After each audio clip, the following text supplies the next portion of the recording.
Hello, good morning बच्चों। कैसे हैं आप लोग? उम्मीद करते हैं कि आप लोग ठीक होंगे। बच्चों, आज हम लोग हिस्ट्री क्लास 12 चैप्टर 10 का उपनिवेशवाद एवं ग्रामीण समाज का चैप्टर लेकर आए हैं और इसको आज हम लोग अच्छे तरीके से पढ़ेंगे। आप लोग ध्यान से पढ़िएगा और इसको नोट्स भी कीजिएगा। चलिए दोस्तों, तो शुरू कीजिए करते हैं उपनिवेशवाद एवं ग्रामीण समाज। ठीक है दोस्तों, यहाँ पर मैंने पॉइंट बनाया है। इंग्लिश ईस्ट इंडिया कंपनी की स्थापना 31 दिसंबर 1600 ईस्वी को इंग्लैंड में 200 व्यापारियों ने मिलकर किया था। इंग्लिश ईस्ट इंडिया कंपनी की स्थापना 31 दिसंबर 1600 ईस्वी को इंग्लैंड में लगभग 200 व्यापारियों ने मिलकर की थी। ठीक है, ये इस समय हमारे भारत में मुगल वंश के राजा थे, जो कि अकबर दिल्ली के शासक थे। यह कंपनी भारत में आकर व्यापार करना चाहा, अतः उसने दिल्ली के बादशाह अकबर के नाम से चिट्ठी लिखकर मंजूरी प्राप्त किया। अकबर का शासनकाल 1556 से 1605 तक रहा है। ये आप लोगों को पता होगा, 6 और 7 चैप्टर में पढ़े होंगे।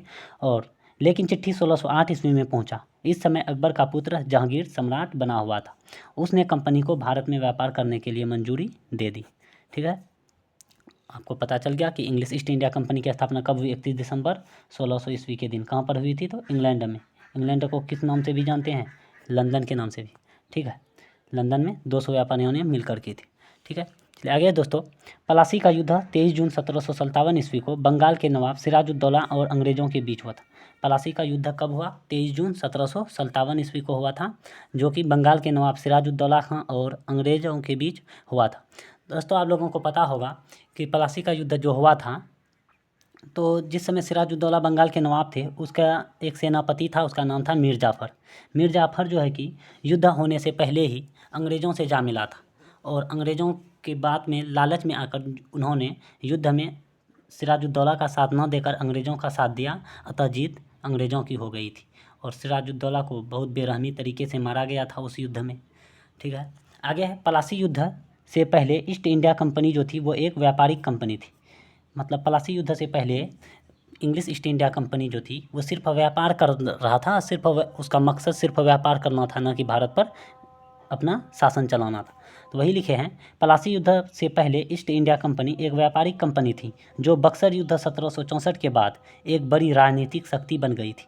तो आपको पता होगा, यहीं से जो है कि प्लासी युद्ध के बाद से जो है कि हमारा भारत गुलाम बनना शुरू हो चुका था। चलिए आगे देखते हैं दोस्तों, बने रहिएगा वीडियो में। जहाँ अच्छे लगे तो वीडियो को ज़रूर शेयर कीजिएगा। आगे है, बक्सर युद्ध 1764 में मीर कासिम और अंग्रेज़ों के बीच हुआ था। बक्सर युद्ध 1764 में मीर कासिम और अंग्रेज़ों के बीच हुआ था। इस युद्ध में भी जो है कि जीत अंग्रेज़ों की होती है। उसके बाद है 1793 ईस्वी में लॉर्ड कॉर्नवालिस ने बंगाल, बिहार एवं उड़ीसा में अस्थायी बंदोबस्त लागू किया था। अस्थायी बंदोबस्त एक ज़मीन से संबंधित, एक टैक्स से संबंधित था। मतलब 1793 ईस्वी में लॉर्ड कॉर्नवालिस ने बंगाल, बिहार और उड़ीसा, ये तीनों क्षेत्रों में जो है कि अस्थायी बंदोबस्त लागू कर दिया था। अस्थायी बंदोबस्त लागू जब किया जाता था, उसमें एक ज़मींदार बनाया जाता था।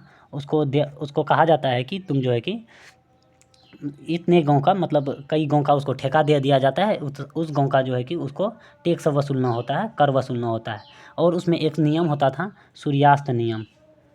एक नियम होता था उसमें, सूर्यास्त का नियम। सूर्यास्त का नियम मतलब इन ज़मींदारों के लिए जो है कि एक सूर्यास्त का नियम होता था। मतलब हर महीने के किसी एक ख़ास दिन में, किसी एक ख़ास तारीख को तय कर दिया जाता था अंग्रेज़ों द्वारा कि जो है कि जब तुम टैक्स वसूलोगे, इस दिन फलना तारीख को फलना टाइम में, मतलब सूरज डूबने से पहले पहले तुमको उस महीने का टैक्स जमा करना पड़ेगा राज दरबार में। अगर नहीं करोगे तो तुम्हारी ज़मींदारी छीन ली जाएगी। तो ज़मींदार, जब जो भी ज़मींदार बनते थे वो तो बहुत बोली लगाकर, बहुत मेहनत से बनते थे, तो जानते हैं। उसके बाद है 1793 ईस्वी में लॉर्ड कॉर्नवालिस ने बंगाल, बिहार एवं उड़ीसा में अस्थायी सॉरी, इसको तो मैंने बोल दिया, फिर से बोल दिया। आगे मुंडो एवं रीड ने 1820 ईस्वी में बम्बई एवं मद्रास में रैयतवाड़ी व्यवस्था लागू की थी। मुंडो एवं रीड ने 1820 ईस्वी में बम्बई एवं मद्रास में रैयतवाड़ी व्यवस्था लागू की गई थी। रैयतवाड़ी व्यवस्था में जो है कि भूमि का स्वामी जो होता था, मतलब भूमि का मालिक जो होता था, वो किसान होता था। मतलब यहाँ पर अंग्रेज़ जो है कि डायरेक्ट अपने किसान से आकर जो है कि अपना टैक्स वसूलते थे, ना कि यहाँ पर कोई ज़मींदार था। अस्थाई बंदोबस्त में ज़मींदारों द्वारा टैक्स की वसूली की जाती थी। रैयतवाड़ी व्यवस्था में डायरेक्ट किसान से वसूली की जाती थी। ठीक है, ये याद रखिएगा। सवाल पूछेगा, रैयतवाड़ी व्यवस्था में भूमि का स्वामी कौन होता था? तो किसान होता था। ठीक है। आगे है बक्सर युद्ध 1764 के बाद इलाहाबाद की संधि, इसके द्वारा कंपनी ने बंगाल, बिहार एवं उड़ीसा के दीवानी अधिकार प्राप्त कर लिया। यानी बक्सर युद्ध 1764 के बाद जब इलाहाबाद की संधि हुई थी, जब अंग्रेज़ों और भारतीयों द्वारा जब एक बैठक बैठाया गया था, उसमें जो है कि बंगाल, बिहार और उड़ीसा ये तीनों क्षेत्रों से जो है कि इन तीनों क्षेत्रों का कंपनी जो है कि इंग्लिश ईस्ट इंडिया कंपनी वो दीवानी अधिकार प्राप्त कर लिया था। दीवानी अधिकार ये होता है कि जो है उस तीनों क्षेत्रों का जो भी टैक्स वसूल होगा ज़मीन से संबंधित जो भी टैक्स यानी कर वसूल होगा, कर वो जो है कि अंग्रेज़ों का होगा, ना कि हम भारतीयों का। ठीक है, वही है बक्सर युद्ध 1764 के बाद ही इलाहाबाद संधि हुई थी। इसके द्वारा कंपनी ने बंगाल, बिहार एवं उड़ीसा के दीवानी अधिकार प्राप्त कर लिए थे। आगे है बंगाल का प्रथम गवर्नर जनरल वारेन हेस्टिंग था। याद रखिएगा, इसमें बहुत बच्चे कंफ्यूज होते हैं और ये सवाल कई बार पूछा गया है कि बंगाल का प्रथम गवर्नर जनरल कौन था, तो वारेन हेस्टिंग था। ठीक है, कभी कभी गवर्नर जनरल, कभी कभी सिर्फ गवर्नर ऐसे करके फंसाता है और याद रखिएगा सबका आंसर अलग अलग होता है। बंगाल का प्रथम गवर्नर जनरल कौन था, वारेन हेस्टिंग था, याद रखिए। आगे है रैयत का अर्थ किसान या कृषक जनता होता था। रैयत का अर्थ क्या होता था, किसान होता था या तो कृषक जनता होता था। ठीक है, रैयत का अर्थ किसान होता था या तो कृषक जनता होता था। आगे है रैयतवाड़ी व्यवस्था में भूमि का स्वामी किसान होता, ये तो मैंने यहाँ पर बता चुका था। रैयतवाड़ी व्यवस्था में भूमि का स्वामी किसान होता था। ठीक है, अस्थाई बंदोबस्त में करों यानी टैक्स की वसूली जमींदार करते थे। यहाँ जो मैंने अभी बताया था कि अस्थाई बंदोबस्त में करों की वसूली कौन करते थे, जमींदार करते थे। ठीक है, आगे है जमींदार के पास लाठी चलाने वाला लठैत होता था। मतलब जमींदार जब गांव में जाते थे टैक्स वसूली करने के लिए, वहाँ पर कभी कभी उसको मारपीट भी करना पड़ जाता था किसी किसान से। कोई किसान जो है कि अपना घटना सुनाता है कि इस बार मेरा फसल ख़राब हो गया, मैं नहीं दे पाऊँगा इतना टैक्स, मेरा कोई टैक्स कम करो, कुछ कम करो तब दूंगा, मैं इतना नहीं दे पाता, मैं इतना नहीं दे सकूँगा। तो इसलिए जो है कि ज़मींदार जो है कि उस पर लाठी चलाता था ज़बरदस्ती। तो इसलिए जो है कि वो अपने पास 2 लठैत को रखते थे। उस लठैत को लठियाल कहा जाता था, उस लठैत को लठियाल कहा जाता। आगे है भारत में पहली जनगणना 1872 ईस्वी में लॉर्ड मेयो के काल में हुई थी, जो कि पूरा नहीं हो सका था। इसको तो मैंने जो है कि पहले भी पढ़ाया और ज्योग्राफी में भी मैंने पढ़ाया है कि भारत में पहली जनगणना 1872 ईस्वी में लॉर्ड मेयो के शासनकाल में हुई थी। भारत में पहली जनगणना 1872 ईस्वी में लॉर्ड मेयो के शासनकाल में हुई थी, जो कि पूरा नहीं हो सका था। ठीक है, फिर कब हुआ था, तो आपको याद होगा भारत में पहली पूर्ण जनगणना कब हुई, 1881 ईस्वी में और लॉर्ड रिपन के काल में। और तभी से जो है कि हमारे भारत में 10 की जनगणना यानी हर 10 साल पे जनगणना होता आ रहा है। आगे है भील विद्रोह 1825 में हुआ था। भील विद्रोह कब हुआ था दोस्तों, 1825 में हुआ था। इसका नेता सेवरम था। भील विद्रोह कब हुआ था, 1825 में। सवाल पूछेगा भील विद्रोह का नेता कौन था, सेवरम था। ये एक छोटा छोटा आंदोलन शुरू हो गया था अंग्रेज़ों के खिलाफ, तो वही है। तो भील विद्रोह कब हुआ था, 1825 में हुआ था और इसका नेता जो है कि वो सेवरम था। ठीक है, चलिए आगे हम बढ़ रहे हैं दोस्तों। आगे देखो बच्चों, शांति से आप लोग जो है कि नोट्स भी बनाइएगा और जो है कि समझिएगा, और अच्छी लगे वीडियो तो अपने दोस्तों के पास ज़रूर शेयर कीजिएगा। और सब्सक्राइब तो बनता ही है, और लाइक वगैरह कमेंट अगर कहीं किसी, ये तो फिक्स है, ये तो सब जानता है कि मनुष्य प्राणी यानी मानव जाति जो है कि उसके गलती तो होगी ही। कोई भी बड़ा आदमी यहाँ पर क्यों नहीं आ जाए इस दुनिया में, सबसे किसी न किसी तरह की गलती होती है। तो उसी तरह से ज़रूर है कि मेरे भी इस वीडियो बनाने में ज़रूर कोई ना कोई गलती आया होगा। तो जो भी गलती हुई होगी आप जो है कि उसको कमेंट में लिखिएगा, ताकि हम उसको सुधार करने की कोशिश करेंगे आगे से। ठीक है, चलिए आगे बढ़ते हैं। भारत में पहली पूर्ण जनगणना 1881 में लॉर्ड रिपन के काल में हुई थी। भारत में पहली पूर्ण जनगणना कब हुई, 1881 ईस्वी में। और किसके काल में हुई थी, लॉर्ड रिपन के शासन काल में हुई थी। ठीक है, याद रखिएगा, इंपॉर्टेंट है ये। आगे है फ्रांसिस बुकानन एक चिकित्सक था। शल्य चिकित्सक करके ऑप्शन आएगा आपको, शल्य चिकित्सक। फ्रांसिस बुकानन कौन था, शल्य चिकित्सक था और वो सर्वेक्षक भी था। फ्रांसिस बुकानन शल्य चिकित्सक भी था और वो सर्वेक्षक भी था। याद रखिएगा, आपसे सवाल पूछेगा, बताइए फ्रांसिस बुकानन निम्नलिखित में से क्या था। ऑप्शन रहेगा शल्य चिकित्सक या सर्वेक्षक। इनमें से जो ऑप्शन रहे वो दोनों सही है, या इनमें से दोनों रहे तो दोनों सही है। ठीक है, याद रखिएगा, फ्रांसिस बुकानन शल्य चिकित्सक था और सर्वेक्षक भी था। आगे दामिन इको एक भूभाग था। दामिन इको एक ज़मीन का टुकड़ा था, जो कि अंग्रेज़ों द्वारा संथालों को, मतलब संथाल जाति के लोग जो थे, संथाल एक जनजाति होता था, तो संथाल जनजाति के जो लोग होते थे उन लोगों के पास बसने के लिए ज़मीन जब नहीं होती थी तो उसको अंग्रेज़ जो है कि अपना ज़मीन देकर, मतलब अंग्रेज़ अपना ज़मीन कहाँ से लाएगा, वो तो भारत के लोगों का ही ज़मीन न देगा। तो अंग्रेज़ जो है कि अपने तरफ से उसको ज़मीन देता था संथालों को बसने के लिए, अपना घर बनाने के लिए। तो उसी ज़मीन को दामिन ई को कहा जाता था। याद रखिएगा, ये सवाल कई बार पूछा गया है। दामिन ई को का अर्थ क्या होता था? दामिन ई को का अर्थ ज़मीन का टुकड़ा होता था, यानी एक भूभाग होता था। भूभाग, भू मतलब ज़मीन, भाग मतलब टुकड़ा, ज़मीन का टुकड़ा, भूभाग होता था। ठीक है, आगे है बच्चों, देखिए संथाल विद्रोह 1855-56 में हुआ था। इसके नेता सिद्धू कान्हू थे। संथाल विद्रोह कब हुआ? 1855-56 में हुआ था। इसके नेता कौन थे? सिद्धू कान्हू थे। ये 2026 के एग्जाम में पूछा हुआ है, याद रखिएगा। तो संथाल विद्रोह कब हुआ था? 1855 से 56 में हुआ था और इसके नेता कौन थे? सिद्धू कान्हू थे। ठीक है, आगे अस्थाई बंदोबस्त को इस्तिमरारी बंदोबस्त भी कहा जाता है। याद रखिएगा, सवाल कई बार पूछा गया है कि अस्थाई बंदोबस्त को और किस नाम से भी जानते हैं? तो इस्तिमरारी बंदोबस्त के नाम से भी जानते हैं। ठीक है, आगे है, या ऐसे भी पूछ सकता है इस्तिमरारी बंदोबस्त के नाम से किस बंदोबस्त को भी जाना जाता है? तो अस्थाई बंदोबस्त को इस्तिमरारी बंदोबस्त के नाम से भी जाना जाता है। याद रखिएगा, उल्टा पुल्टा के भी सवाल पूछा जा सकता है। आगे है, महलवारी व्यवस्था को अधिनियम 7 भी कहा जाता है। महलवारी व्यवस्था को क्या भी कहा जाता है? तो महलवारी व्यवस्था को जो है कि अधिनियम 7 भी कहा जाता है। महलवारी व्यवस्था को अधिनियम 7 भी कहा जाता है। आगे मुंडा विद्रोह या उलगुलान विद्रोह, मुंडा विद्रोह या उलगुलान विद्रोह का नेता बिरसा मुंडा था। तो मुंडा विद्रोह या उलगुलान विद्रोह, उलगुलान का मतलब होता है महान हलचल, उलगुलान का अर्थ होता है महान हलचल, मतलब बहुत ज़्यादा हंगामा।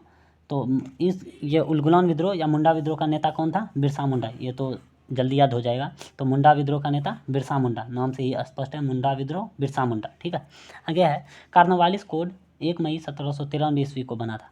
कार्नवालिस कोड कब बना? 1 मई 1793 को बना था। ठीक है, आगे है, सूर्यास्त के कानून में सबसे ज़्यादा परेशान कौन होते थे? ज़मींदार रहते थे। जैसे अभी मैंने बताया था कि जब एक कि हर महीने के कोई एक खास दिन फिक्स कर दिया जाता था अंग्रेज़ों के द्वारा कि जो है कि तुम इस तारीख को सूरज डूबने से पहले पहले इन सारे गाँवों से, इन सारे बस्तियों से, इन सारे क्षेत्रों से ज़मीन का कर वसूल कर अपने राज दरबार में जमा करोगे। अगर नहीं जो करता था उस दिन सूरज डूबने से पहले पहले, तो उसकी ज़मींदारी छीन ली जाती थी। तो सबसे ज़्यादा परेशान तो लग रहा है।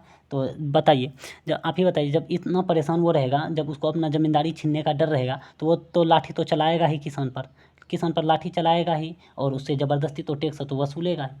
वही बात है। आगे है, फ्रांसिस बुकानन राजमहल के पहाड़िया की यात्रा 1805 से 1806 ईस्वी में की थी।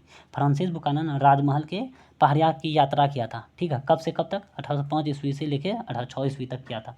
ठीक है, आगे है, पहाड़िया लोग खेती के लिए कुदाल का प्रयोग करते थे।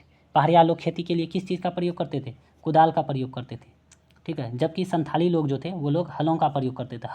हल जोत कर वो जो है कि खेती करते थे, और पहाड़िया लोग कुदाल चलाकर खेत को तैयार करते थे, और संथाली लोग हल चलाकर खेत को तैयार करते थे। आगे, भारत में आने वाले प्रथम यूरोपियन पुर्तगाली थे। ये तो आप लोग सभी जानते होंगे, 9th 10th सभी के बच्चे जानते हैं। भारत में आने वाले प्रथम यूरोपियन पुर्तगाली थे। वो भी पुर्तगाली में सबसे पहले वास्को डी गामा थे, और वो कब में आए थे? 17 मई 1498। भारत में आने वाले प्रथम पुर्तगाली वास्को डी गामा थी, जो कि 17 मई 1498 को आया। देखिए, देखो बच्चों, ये तो 17 मई मैंने यहाँ पर लिखा है, कई किताब में 20 मई भी मिलता है। ठीक है, कई किताब में 20 मई 1498 में मिलता है, उसमें इतना कन्फ्यूज होने की ज़रूरत नहीं है। आपको जब सवाल पूछा जाएगा उस तरीके से वहाँ पर 17 मई 20 मई दोनों ऑप्शन में नहीं रहेगा, और अगर रहेगा तो इनमें से दोनों ऑप्शन हो सकता है। लेकिन याद रखिएगा, आपसे पूछेगा तो ये पूछ सकता है 1498 में आया था। ठीक है, चलिए हम आगे बढ़ते हैं।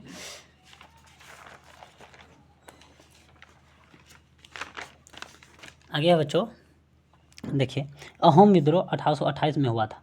अहोम विद्रोह कब हुआ था? 1828 में हुआ था। इसका नेता गोमधर कुंवर था। गोमधर कुंवर, अहोम विद्रोह का नेता कौन था? गोमधर कुंवर था। ठीक है, आगे कोल विद्रोह 1831 में हुआ था। इसका नेता बुद्धो भगत था। कोल विद्रोह 1831 में हुआ था, और इस विद्रोह का नेता बुद्धो भगत था। ठीक है, आगे कुका आंदोलन 1872 में हुआ था। कुका आंदोलन कब हुआ? कूका आंदोलन 1872 में हुआ था। ठीक है, आगे है दक्कन दंगा आयोग 1875 में। ये 2026 में पूछा गया सवाल है। दक्कन दंगा आयोग कब हुआ? 1875 में हुआ था। इसकी शुरुआत पूना से हुई थी। पूना कहाँ है? महाराष्ट्र के क्षेत्र में। ठीक है, दक्कन दंगा आयोग कब हुआ था? 1875 में हुआ था, और इस दक्कन दंगा आयोग की शुरुआत कहाँ से हुई थी? तो पूना से शुरू हुई थी। ठीक है, पूना महाराष्ट्र। आगे है, भारत में अनानास, पपीता और मक्का का उपज यानी उपजाऊ कब से शुरू हुई? 17वीं सदी से शुरू होता आ रहा।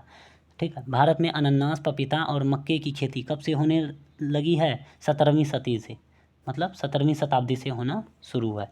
आगे कैप्टन हॉकिंस जहांगीर के दरबार में आया था। तो आपको तो कहानी पता होगा कैप्टन हॉकिंस। जब कैप्टन हॉकिंस जहांगीर के दरबार में आया था तो क्यों आया था? इंग्लिश ईस्ट इंडिया कंपनी को लेकर। कब? 1608 ईस्वी के समय में। तो आपको पता होगा कि कैप्टन हॉकिंस जो था ये फारसी का भी और अंग्रेजी का भी बहुत महान जानकार था। ये फारसी भाषा में भी बहुत अच्छे तरीके से बात करता था, समझे। जब जहांगीर हमारे भारत में राजा बना हुआ था उस समय में, तो जहांगीर से आकर इन्होंने बहुत अच्छे तरीके से फारसी भाषा में बात की। किसने? कैप्टन हॉकिंस ने। जब कैप्टन हॉकिंस ने जहांगीर से इतनी अच्छी तरीके से फारसी भाषा में बात की, और इसलिए कि क्योंकि जहांगीर तो मुगल काल से संबंधित था, और मुगल काल में कौन सा फारसी भाषा ही प्रचलित थी। तो फारसी भाषा के महान जानकार लोग हुआ करते थे ये मुगल लोग। तो इससे जो है कि बहुत अच्छे तरीके से फारसी भाषा में बात किया था ना, तो इसीलिए जो है कि उसको जहांगीर जो है कैप्टन हॉकिंस को 400 मनसब इनाम में दिया था। 400 मनसब उसको पुरस्कार में यानी इनाम में दिया था। ये मनसब क्या है ये तो नहीं पता, लेकिन 400 मनसब आपको किताब में लिखा मिलेगा।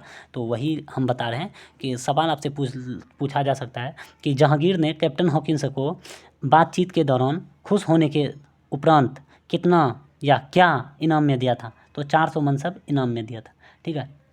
तो चलिए दोस्तों, आज मैंने जो है कि ये 10वां चैप्टर इतिहास का मैंने पढ़ाया। उम्मीद करते हैं कि बहुत अच्छा आप लोगों को समझ में आया होगा, और जहाँ पर कुछ कमी रह गई होगी वो आप कमेंट में ज़रूर डाल दीजिएगा, और उसको जो है कि हम आगे से ज़रूर ध्यान रखेंगे।